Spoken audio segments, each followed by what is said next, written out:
आगमन काल में हम प्रभु के प्रथम आगमन पर उत्सव मनाते हैं और दूसरे और तीसरे आगमन की तैयारी करते हैं। तीनों आगमनों की व्याख्या मैंने आगमन के प्रथम सप्ताह में कर चुका हूं। क्रिसमस मनाना बहुत ही सरल और सहज है, क्योंकि गरीब जोसेफ बेचारी पत्नी मरियम और असहाय नन्हे बालक यीशु के साथ हमारे बीच आते हैं।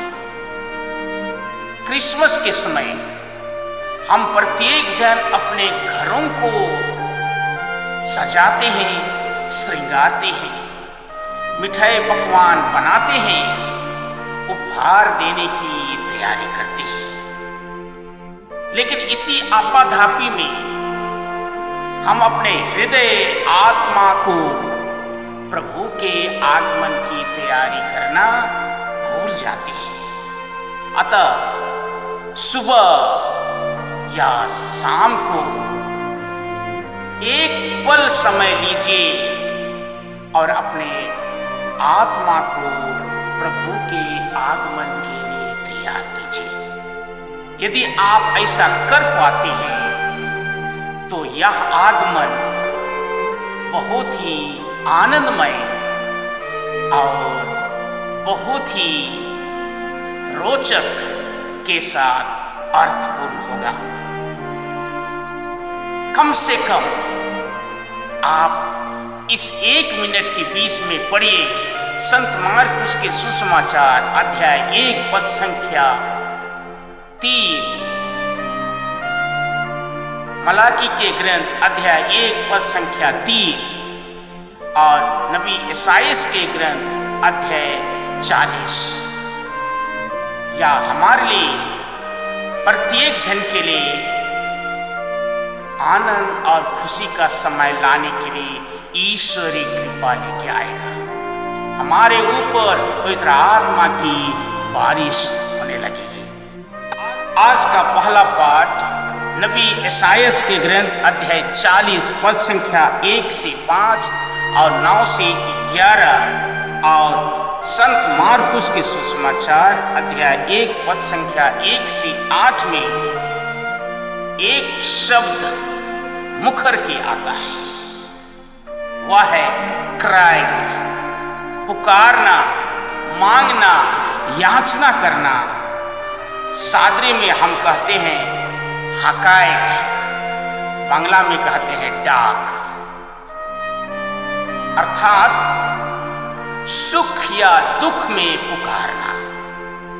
दुख के समय हम मदद के लिए पुकारते हैं और सुख के आलम में हम जोर से चिल्लाते हैं, लोगों को शोर के द्वारा बताते हैं कि हम बहुत बहुत ज्यादा खुश हैं। याद रहे, इस्राएली प्रजा मिस्र की गुलामी में राजा फिरौन के अत्याचार और सेना के जुल्म सितम से तबाह आधी आबादी खत्म हो चुकी है। बचे हुए लोग शारीरिक और मानसिक रूप से विकलांग हो गए हैं। ये अंधे, बहरे, गूंगे, लंगड़े, लूले हो गए हैं। इसलिए प्रभु अपनी प्रजा को सांत्वना देने के लिए नबी ईसाइयाह के ग्रंथ अध्याय 40 पद संख्या 2 से 4 में कहते हैं, यरूशलेम को ढाढ़स बंधाओ, पुकार कर उसे कह दो कि उसकी विपत्ति के दिन समाप्त हो गए हैं, उसके पाप का प्रायश्चित हो चुका है। प्रभु ईश्वर के हाथ से उसे सभी अपराधों का पूरा दंड मिल चुका है। निर्जन प्रदेश में पुकारने वाले की आवाज, प्रभु का मार्ग तैयार करो, उसके पथ सीधे कर दो।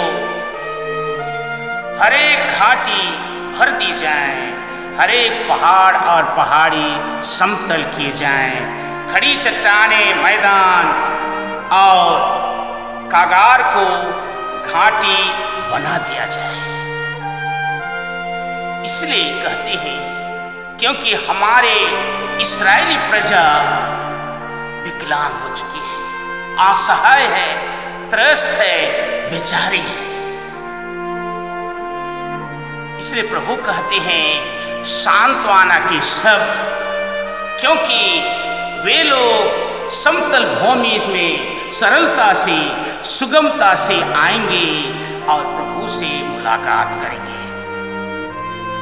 लेकिन आज प्रश्न उठता है कि संत मार्कुस आज के सुसमाचार अध्याय 1 से 3 में क्यों नबी ईसाइयाह की बातों को नए व्यवस्थान की प्रजा के लिए उद्धृत करती है? क्योंकि इस्राएली प्रजा शारीरिक रूप से त्रस्त था और नया व्यवस्थान की प्रजा आध्यात्मिक रूप से त्रस्त है।